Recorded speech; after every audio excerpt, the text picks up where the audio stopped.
Welcome to The Explainer. Today we're going to do something a little different. We're not just revisiting history, we're actually rewriting it. We're going to explore what would have happened if, at the most critical moment of his life, a doomed king chose to retreat instead of charge. So, let's dive right in. Our story takes us to a muddy field in England over 500 years ago. We're going to focus on a single, pivotal moment that could have sent history careening down an entirely different path. Here's where it all begins. August 22nd, 1485, at the Battle of Bosworth Field. This wasn't just any battle. This was the brutal climax of the Wars of the Roses, a dynastic war that had been tearing England apart for decades. Okay, so this is the whole story right here. It's that classic fork in the road. On the left, you've got what actually happened. King Richard III spots his rival, Henry Tudor, and just goes for it. An all-or-nothing, desperate charge. And, well, we know how that ended. He's killed, and just like that, the Tudor era begins. But look at the other side. This is our what-if. Richard sees the charge isn't working. He sees his so-called allies have betrayed him. And instead of going down in a blaze of glory, he makes the smart call. He survives. He orders a strategic retreat. And with that one decision, everything changes.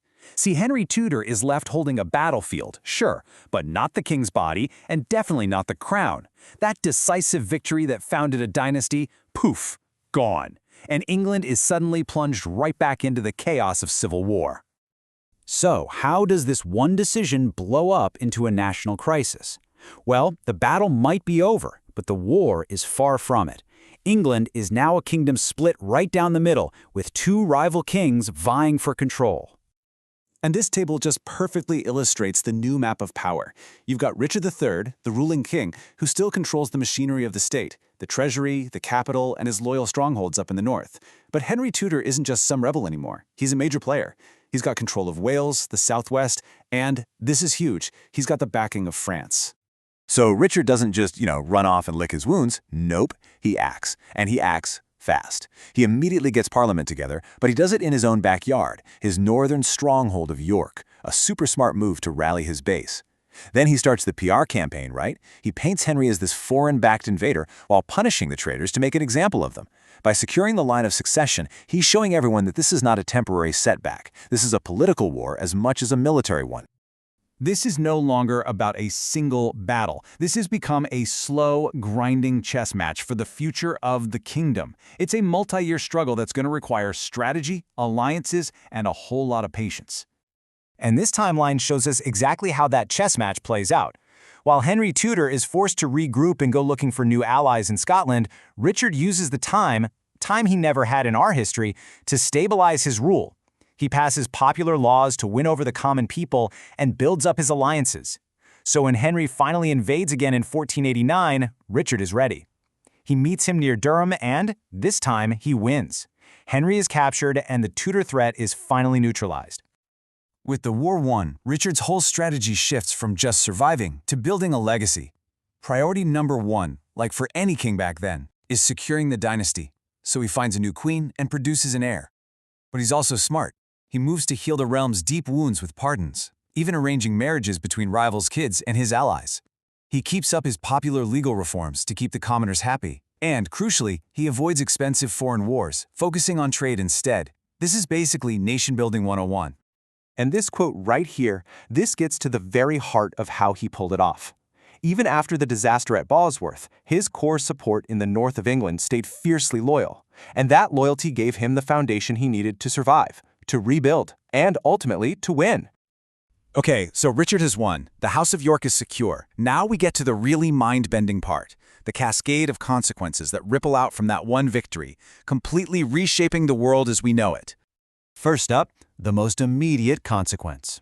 If Richard wins, this man, Henry Tudor, never becomes King Henry VII. And this isn't just one less king in the history books. Henry VII was the guy who ended the Wars of the Roses and built a powerful, centralized monarchy. Without him, that entire foundation for modern England never even gets built. And if there's no Henry VIII, well, that means his son, the one we all know, the larger-than-life infamous King Henry VIII, is never even born. Think about that for a second. One of the most consequential, disruptive, and iconic figures in all of English history simply vanishes from the timeline. And here's the biggest domino to fall. Without Henry VIII and his desperate, obsessive quest for a male heir, there is no break with the Catholic Church, no fight with the Pope. This means the English Reformation, an event that completely reshaped religion, culture, and politics across the globe, it just never happens. England remains a devoutly Catholic nation. And finally, without Henry VIII, his brilliant and formidable daughter, Queen Elizabeth I, is never born. That means no Elizabethan Golden Age, no Shakespearean theater as we know it, no defeat of the Spanish Armada, no Virgin Queen. One of England's most celebrated and incredible eras is just completely erased from history. So this chart kind of gives us a snapshot of this brand new world. The biggest piece of the pie, obviously, is that England stays Catholic. That changes everything about its relationships with, well, everyone else in Europe. And with England more focused on itself, you see the power balance just tilt hard towards France and Spain. But then you also get this new power player, a really strong alliance between Yorkist England and Burgundy. That would have been a huge deal for trade and military power in Northern Europe. So, with the Tudors gone and the world map completely redrawn, what does this alternate England actually look and feel like as it rolls into the 16th century?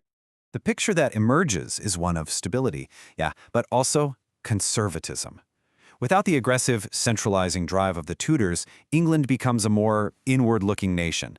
The cultural explosion of the Renaissance and the ambitious naval expansion that defined the Tudor era, they're either severely delayed or just never really gain momentum at all.